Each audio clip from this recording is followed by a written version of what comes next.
नमस्कार, स्वागत है आप सभी का मेरे एच.एस. भारद्वाज यूट्यूब चैनल पर। आज मैं आपको अश्वनी मास के कृष्ण पक्ष की इंदिरा एकादशी की कथा सुनाऊंगा। इस कथा का क्या महत्व है और पितरों के नाम से यह व्रत क्यों करना चाहिए। इस व्रत का बड़ा ही महत्व है।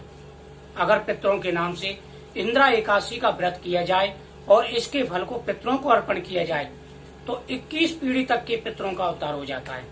जिस इंसान के ऊपर अगर पितृदोष लग रहा हो तो वह भी समाप्त हो जाता है। धर्मराज युधिष्ठिर कहने लगे कि हे प्रभु, कृपा करके अश्वनी मास के कृष्ण पक्ष की एकादशी की कथा सुनाइए। उस एकादशी का क्या नाम है, किस देवता की पूजा की जाती है, क्या पूजा विधि है, यह संपूर्ण विधि हमें बताइए। भगवान श्री कृष्ण कहते हैं कि हे राजन, तुमने बहुत ही अच्छा प्रश्न किया है। अश्वनी मास के कृष्ण पक्ष की जो एकादशी है उसे इंदिरा एकादशी कहते हैं। उसमें भगवान मधुसूदन यानी मेरे ही स्वरूप की पूजा की जाती है। वह व्रत पितरों के नाम से किया जाता है। इस एकादशी की कथा सुनने मात्र से ही इंसान के सभी पाप दूर हो जाते हैं। जो लोग इंदिरा एकादशी का व्रत करके उसके पुण्य को अपने पितरों के निमित्त दे देते हैं, उसके पुण्य कई गुना बढ़ जाते हैं और पितरों का उद्धार हो जाता है। सतयुग में महेशमती नगरी में इंद्रसेन नाम का राजा राज्य करता था। इंद्रसेन की प्रजा सभी प्रकार से सुखी थी। राजा धर्म पूर्वक राज्य करता था। उसके राज्य में किसी प्रकार की कोई कमी नहीं थी और सभी प्रजा सुख पूर्वक रहा करती थी। धर्म कर्म के कार्य उसके राज्य में हुआ करते थे। एक बार वह सभा के बीच में बैठा हुआ था, तभी वहां पर आकाश मार्ग से चलते हुए देवर्षि नारद जी आ गए। देवर्षि नारद ने राजा इंद्रसेन को देखा। वह बड़े प्रसन्न हुए और कहने लगे, हे राजन, मैं तुम्हारे धर्म कर्म से बड़ा प्रभावित हूं, लेकिन मुझे आश्चर्य हो रहा है। जब मैं ब्रह्मलोक से घूमते हुए यमपुरी गया था तो वहां पर मैंने तुम्हारे पिता को यम सभा में बैठे हुए देखा। तुम्हारे पिता बड़े धर्मात्मा थे, पूजा पाठ करते, यज्ञ अनुष्ठान करते, भगवान विष्णु की पूजा करते, लेकिन एकादशी का व्रत बिगड़ जाने के कारण तुम्हारे पिता जो है यमपुरी को गए। उन्होंने मेरे द्वारा संदेश भेजा है कि अगर मेरा पुत्र इंद्रसेन इंदिरा एकादशी का व्रत करके उसके फल को मुझे अर्पण कर देगा तो मेरी मुक्ति हो जाएगी।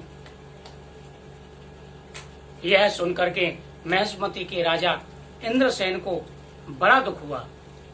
उन्होंने देवर्षि नारद से संपूर्ण विधि सुनी।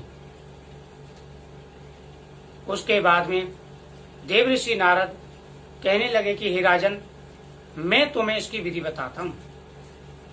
राजा इंद्रसेन ने जब यह बात सुनी तो उसने देवर्षि नारद से प्रार्थना की कि हे देवर्षि, मुझे कृपा करके इंदिरा एकादशी की संपूर्ण विधि बता दीजिए। किस प्रकार से यह व्रत रखा जाता है, कैसे यह व्रत रखना चाहिए। देवर्षि नारद कहने लगे कि हे राजन, 10वीं वाले दिन सुबह स्नान आदि करें। सुबह स्नान आदि करने के बाद में पूरे दिन भगवान के नाम का उच्चारण करें और एक समय भोजन करें। 10वीं वाले दिन एक समय भोजन करना चाहिए। उसके बाद में एकादशी के दिन स्नान आदि करके भगवान मधुसूदन की पूजा करें। भगवान के सामने हाथ में जल लेकर के संकल्प करें कि हे प्रभु, मैं इस एकादशी का व्रत रहूंगा, पूरे दिन निराहार रहूंगा। आप मेरे इस व्रत को जो स्वीकार करें, सफल बनाएं और मैं द्वादशी के दिन ही पारण करूंगा। मेरे शरीर की रक्षा करें और मेरे इस एकादशी के पुण्य को पितरों के लिए अर्पण करें। ऐसा कहकर भगवान के सामने संकल्प करके ओम नमो भगवते वासुदेवाय नमः मंत्र का जाप करना चाहिए। पितरों के नाम से की गई इस एकादशी का पुण्य बहुत होता है। संभव हो सके तो रात्रि को जागरण करना चाहिए। अगर रात्रि को जागरण ना कर सकें तो 2 घंटे करीबन भगवान के सामने जरूर बिताने चाहिए। भगवान के सामने जरूर पूजा करनी चाहिए। देवर्षि नारद ने इस प्रकार से राजा इंद्रसेन को संपूर्ण विधि बताई। राजा इंद्रसेन ने जिस विधि से देवर्षि नारद ने यह व्रत बताया था उसी विधि से पूरा व्रत किया। 10वीं वाले दिन इस समय भोजन किया। एकादशी को निराहार करके भगवान सालग्राम के सामने फलाहार किया। उस फलाहार में से थोड़ा सा हिस्सा गौ के लिए पहले निकाल दिया। इंदिरा एकादशी वाले दिन या प्रत्येक एकादशी को आप जब भी फलाहार करते हैं तो एक हिस्सा गौ के लिए जरूर निकालें। ये व्रत सफल हो जाता है और हर मनोकामना पूरी होती है। उन्होंने सालग्राम जी के सामने व्रत फलाहार किया, व्रत का संकल्प किया, गौ माता के लिए हिस्सा निकाला और ओम नमो भगवते वासुदेवाय मंत्र का जाप किया। उसके बाद में द्वादशी के दिन सर्वप्रथम स्नान आदि किया, गौ माता की सेवा की, ब्राह्मणों को दान आदि दिया। उसके बाद में अपने व्रत का पूरा फल अपने पिता के लिए अर्पण कर दिया। जैसे ही पिता के लिए पुण्य अर्पण किया, आकाश से पुष्प वर्षा होने लगी, नगाड़े बजने लगे। उसका पिता यमपुरी से निकल के बैकुंठ लोक को चला गया। घरों पर बैठ करके उसने पुत्र को आशीर्वाद दिया कि हे इंद्रसेन, तुमने अपना कर्तव्य निभाया है। मैं तुझे आशीर्वाद देता हूँ, तेरे राज्य में किसी प्रकार की कोई कमी नहीं रहेगी। उसके बाद में इंद्रसेन भी पूरी आयु पर्यंत यहाँ सुख भोगा और उसके बाद में उन्होंने बैकुंठ में वास किया। भगवान श्री कृष्ण कहते हैं कि हे धर्मराज युधिष्ठिर, यह व्रत बड़ा ही पवित्र है। इस व्रत के करने से हर मनोकामना पूरी हो जाती है। जो लोग इस व्रत को करते हैं उनके सभी पाप नष्ट हो जाते हैं और अंत में विष्णु लोक की प्राप्ति होती है।